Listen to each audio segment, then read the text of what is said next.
In the south, it's looking a lot better. There was some wet weather stretching from southwest into central Utah yesterday evening and last night, but now you've dried out while most of the action is in the north. We've got rain along the Wasatch Front and other northern valleys. Snow, though, is falling down to about 6,000 feet, above 7,000 feet. There might be 2 to 5 inches today, potentially 6 inches above 8,000 feet. So cold storm coming in. Down on the valley floor, it's 41 degrees right now in Salt Lake, and you can see that most of us are starting out in the 30s and 40s. So besides the umbrella, you want to grab a good jacket. Now, our storm is over northeast Utah.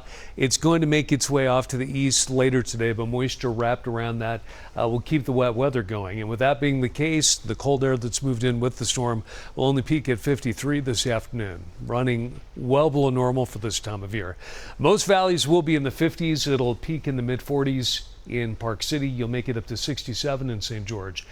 In the south, you're drying out, so it'll be sunny, while in the north, we'll still have the valley rain, the mountain snow, which would be most likely during the first half of the day. In fact, toward the tail end of the morning commute, we might get a little bit of a lull, but with the moisture wrapped around the storm, showers could be filling back in this afternoon, but they'll largely be tapering off this evening, which means it'll be a lot easier to get around for the drive home tonight, and then just spotty precipitation later tonight. And then heading into the weekend, high pressure builds, so we hang on to the sunshine.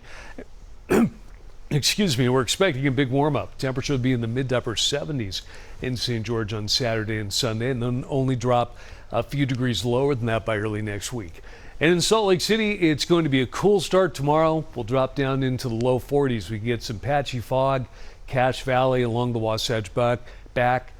Other outlying areas of northern and central Utah might be dropping below freezing, but again, the big story will be a warm up this weekend. Sunny, low 60s in Salt Lake on Saturday, and all the way up near 70 by Sunday afternoon.